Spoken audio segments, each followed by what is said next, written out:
We'll send some of the phone calls to the chamber. Please do. Mike Romero. How you doing? Michael Romeroz, 708 West 11th Street in Corona. Couple things. One, with what Mr. Spiegel just said, I've seen a lot of projects on the 91 go from 2 years to 10 years, so this is actually going pretty well with the breadth and scope and everything, so I'm sure the cooperation of everybody's had a lot to do with that. My concern is on a lot of these traffic days, the rain and everything, I pass about 4 schools going to take my kids to school, and if there's any way, I know you were talking about budget and whatnot, but maybe get a little more police presence around the school areas. Some of these people who are afraid they're going to be late or whatnot seem to not care so much. There's a lot of kids, trying to get to school, running across the street, pedestrians and whatnot. And I'd hate for, like Mr. Speak said, we'd plan after the crisis of some kid got hit because the traffic was so bad that somebody was trying to cut a lane they weren't supposed to or cut around somebody. So maybe if just on these days we can get an extra police presence to some of this to make sure that everybody's safe getting to and out of school, that'd be great.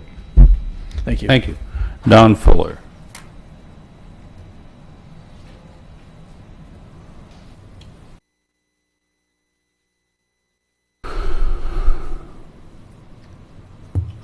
Good evening, Don Fuller, 725 Huntley Drive. I agree, as I do on just about everything, with Reverend Christ that we should use some patience. I think he and I are on board all the time, in fact. This is, I would characterize it as an inconvenience and a temporary inconvenience. This is a great town. I like living here, and this freeway needed to be redone. And it's, you got to put up with some ups and downs every once in a while. Tomorrow I'm going to go over to Cal State Long Beach. I have to be there about 1:30 to moderate a panel discussion group. I'm going to leave early.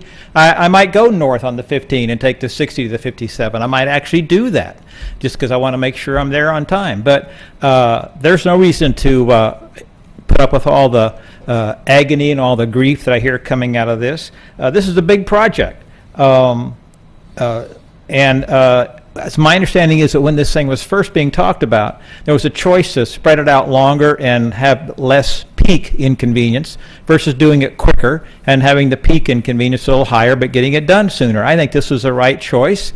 I talked to Mr. Nelson about the timing and how this was planned out. Makes perfect sense. Sometimes it rains. Sometimes there's a crash on the freeway. Sometimes traffic gets backed up. I think people need to just learn to deal with it a little bit better. And if you're getting some angry phone calls that come in, I'll tell you what, I'll volunteer to do something for you. I'll go down to the clerk's office. Maybe Miss Mobley can give me a desk and a phone for 4 hours a week. I'll take the phone calls, okay? They may not like the answer they get from me. I do have one question, and by the way, I really, really appreciate that every month that the gentleman here comes in and gives these programs. I think they're very, very informative. I think if more people showed up and listened to him, that it would help the situation.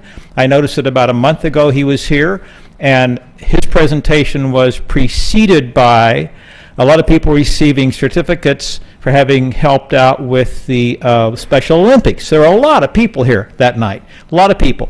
And that was good. And after you got through with the photo op, I remember specifically Mr. Montanez said, you folks ought to stay around and listen to this presentation so you can understand what's going on with the freeway. And guess what? They all left.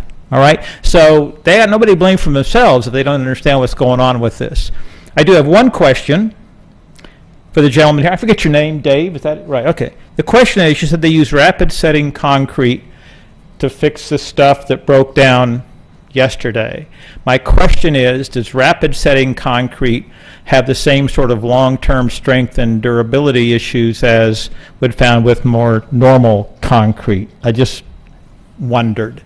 So that's all. I think this thing is going along better than could be normally expected. It's on time, it's on budget, it's moving forward, and it's going to be much better when it's all done. So this was just a little hiccup. So that's all. I'll take any questions from anybody. Thank you, Don.